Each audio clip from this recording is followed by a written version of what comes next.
Հավանաբար այսօր մեղադրանք կառաջադրեն Լևան Խաբեյիշվիլիի, Գուրամ Ռոգավայի և ցուցարար Զվիադ Մայիսաշվիլիի նկատմամբ բռնության գործով ձերբակալված 5 անձանց։ 2024 թվականի նոյեմբերի բողոքի ցույցերի ժամանակ Լևան Խաբեյիշվիլիի և Զվիադ Մայիսաշվիլիի ծեծի գործով ձերբակալվել են հատուկ հանձնարարությունների վարչության այն ժամանակվա 4 աշխատակիցներ, որոնցից մեկը մինչև այժմ աշխատում էր Պաշտպանության ոստիկանությունում, իսկ մյուսը պետական անվտանգության ծառայության հատուկ ջոկատի ստորաբաժանումներից մեկի ղեկավարի պաշտոնում։ Հատուկ հանձնարարությունների վարչության ևս մեկ աշխատակից ձերբակալվել է Գուրամ Ռոգավայի ծեծի և լրագրողական գործունեությանը խոչընդոտելու մեղադրանքով։ Եթե մեղադրանքը հաստատվի, ձերբակալվածներին սպառնում է 5-ից 8 տարվա ազատազրկում։ Ընդդիմությունում հայտարարում են, որ նշված անձանց ձերբակալությունը բավարար չէ, քանի որ նրանք միայն կատարողներ էին, իսկ պատվիրատուները մինչև օրս պատասխանատվության չեն ենթարկվել։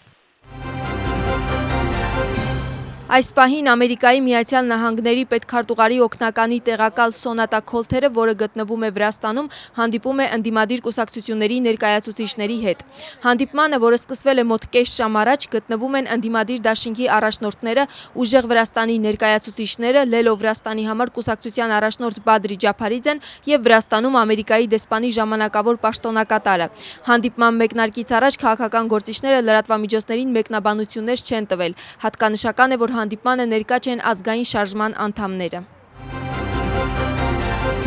Այսօր Սոնատա Քոլթերը հանդիպում է ունենալու նաև արտաքին գործերի նախարարությունում, իսկ մինչ այդ Ամերիկայի Միացյալ Նահանգների պետքարտուղարի օգնականի տեղակալը հանդիպում է անցկացրել Վրաստանի վարչապետի հետ։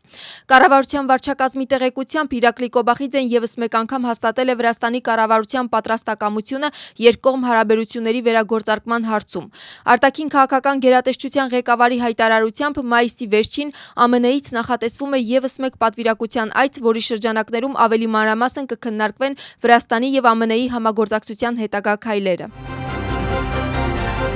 Առողջապահության նախարարը ժողովրդագրական կայունության հարցերով անցկացվող միջազգային նախարարական համաժողովի շրջանակներում երկկողմ հանդիպում է ունեցել Հյուսիսային Մակեդոնիայի սոցիալական քաղաքականության, ժողովրդագրության և երիտասարդության նախարար Ֆաթմիր Լիմանիի հետ։ Նրանք քննարկել են ժողովրդագրական փոփոխությունների ֆոնին երկրներում առկա մարտահրավերները և այն քաղաքական մոտեցումները, որոնք նպատակ ունեն ուժեղացնելու սոցիալական համակարգերը և բարելավելու բնակչության բարեկեցությունը։ Ուշադրություն է դարձվել երիտասարդների աջակցության ծրագրերին և աշխատաշուկայի ժամանակակից միտումներին։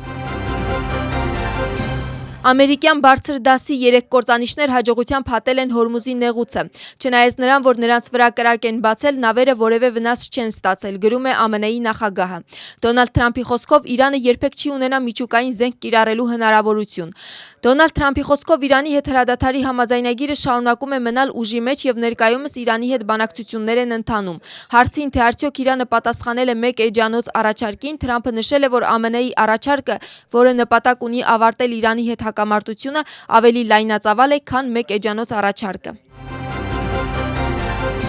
Այսօր Վրաստանում նշվում է գինու ազգային օրը։ Ամսաթվի առթիվ երկրում նախատեսված են մի քանի պաշտոնական և մշակութային միջոցառումներ։ Օրվա առաջին կեսին կանցկացվի կոնֆերանս, որին վրացի մասնագետների հետ միասին կմասնակցի խաղողի և գինու միջազգային կազմակերպության գլխավոր տնօրեն Ջոն Բարքերը։ Հանդիպման հիմնական թեմաները կլինեն վրացական խաղողի ուսումնասիրության արդյունքները և արտահանման շուկաների առանձնահատկությունները։ Այսօր նաև Գուդիաշվիլիի հրապարակում կկազմակերպվեն գինու համտես և կրթական տարածքներ։ Գինու ազգային օրվան նվիրված միջոցառումները երեկոյան կավարտվեն Թբիլիսիի օպերայի և բալետի թատրոնում թեմատիկ ներկայացմամբ։